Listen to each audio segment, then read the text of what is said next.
Today on CCX News, a local connection to a southeastern storm. Longtime Robbinsdale Councilmember George Selman moved to North Carolina a year ago and has seen the damage caused by Hurricane Helene up close. We spoke with him to hear about his new community is faring. This is our crawl space, completely flooded.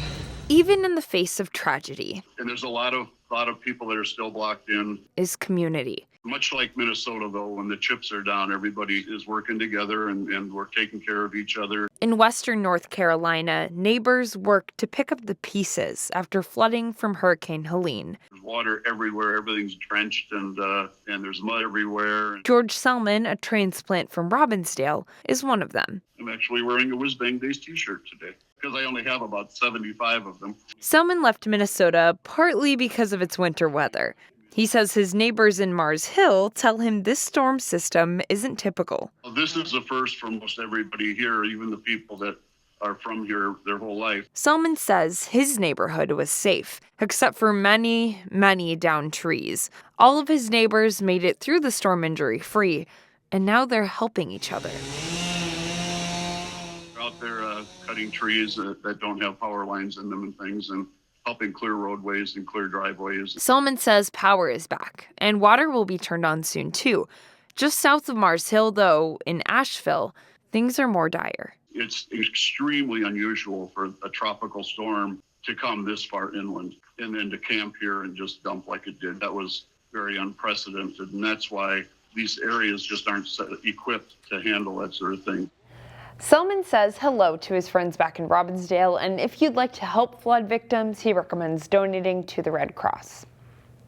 A traffic crash in Utah killed 4 people from the Twin Cities, including a couple from Brooklyn Center.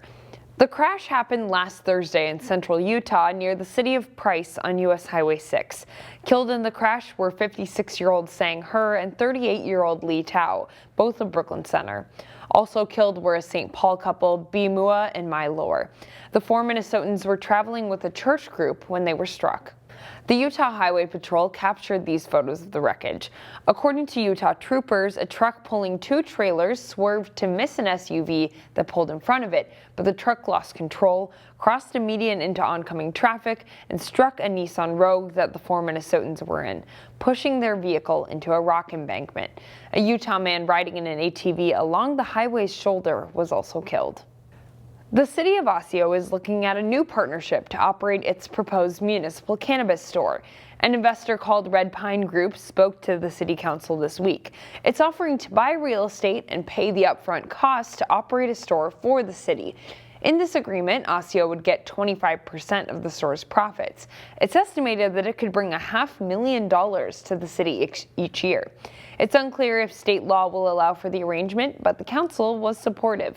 For me, it really breaks down to just the upfront capital expense. I mean, it's just, you can't look past that. You know, there's definitely aspects of this, and we talked about it, sometimes when it sounds too good to be true, it is, and sometimes it's not. The city's attorney is going to look through Red Pine's proposal and bring back new language to the council at its next meeting.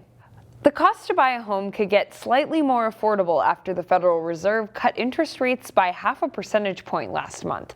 But just what sort of impact that rate cut will have on the housing market remains to be seen. As Delane Cleveland reports, there's one area in the Northwest Metro where homes have been selling quickly despite higher rates. It's a great area. In the Twin Cities, there are currently more than 10,000 homes on the market. That's according to a report from Minneapolis area realtors. Some homes sell faster than others. Case in point, this single-family home in Golden Valley, which was listed at $375,000. It's only been on the market for like 4 days. Yeah, it sold right away. Denise Mazzone is a Golden Valley-based realtor who says the average home is on the market for 37 days, which makes this sale impressive by comparison. If you price your house properly, it will sell. Period. It doesn't matter. But sometimes price only tells part of the story. As the old saying goes, location, location, location. In Golden Valley, we really don't have that much turnover, it seems. So whenever something comes on the market, it goes right away, pretty much. The numbers appear to back that up. According to data from Black Knight Inc., Golden Valley's 55427 zip code was one of the hottest markets in the metro during the second quarter of 2024. 95 homes were sold. They were on the market for an average of 51 days with an average list price of $379,000. It's 5 minutes to Minneapolis. You know, you can go, you're on every major highway, basically, to go east, west, north, south.